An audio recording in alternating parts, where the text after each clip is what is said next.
Good day, I'm Stephen McHugh, and this is your JIS news for Monday, July 2. Jamaica and Panama have agreed to strengthen relations in several areas, including port management, logistics, and aviation. That decision was reached during a two-day joint commission meeting, followed by the signing on Thursday at the Ministry of Foreign Affairs. The two-year bilateral cooperation will see both countries placing emphasis on human resource training as well as using technology to improve port efficiency. Foreign Affairs State Minister Pernell Charles Jr. says the exchange of technical expertise will generate solutions and activities to support Jamaica's national development priorities.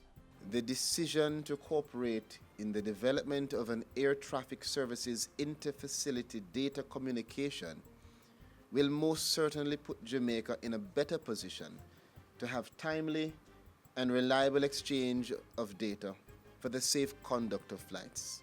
Moreover, the agreement to pursue performance-based search and rescue, as well as radar data sharing, will undoubtedly lead to reduced fuel costs and carbon emissions. The Jamaica-Panama Joint Commission will meet again in 2020 in Panama to review their progress in executing the agreement. We are now at a new beginning. We have an instrument of new generation that will structure our bilateral cooperation in a more efficient manner. Government is on track to break ground for the $6 billion Jamaica Gansu Industrial Park and Special Economic Zone by December of this year. Minister without portfolio in the Office of the Prime Minister, Mike Henry, gave the update during his sectoral presentation in Parliament last week. He says that since February's signing of the framework agreement, the Chinese central government signed off on the project in March, and approval is now being sought to make it a strategic development initiative by both countries. October has been marked for the creation of an equity investment fund to finance joint ventures at the park.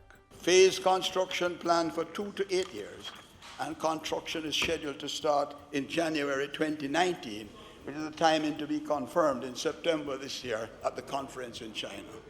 Minister Henry says technology cooperation and training initiatives are already ongoing, and plans are in place for the launch of an international investment conference and expo in Donghua, China this September. He says expansion work at the JISCO Alpark Bauxite Company, which is part of the $6 billion project, is also ongoing. Industry Minister Audley Shaw says he will be working to provide more factory space and agro-processing centers for local manufacturers in Jamaica. His statement comes in light of an increase in demand for factory space in recent times.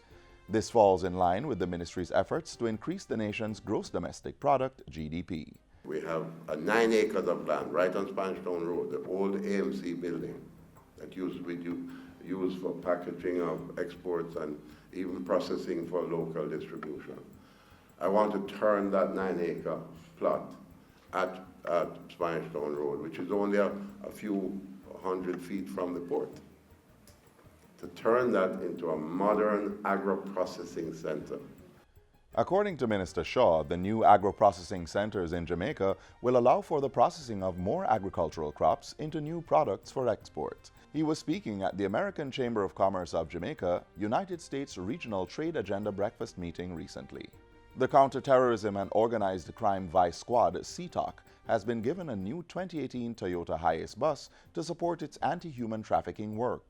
Valued at more than $5.9 million, the bus was gifted by the Justice Ministry's National Task Force Against Trafficking in Persons. It's the second vehicle to be handed over to the unit since June 1, 2017. Senior Superintendent of Police Anthony McLaughlin says the addition to CTOC's fleet will increase officers' mobility in rescuing and transporting victims of trafficking. Persons boarding flights to the United States will be restricted from carrying powdered substances weighing 12 ounces or more in their carry-on bags.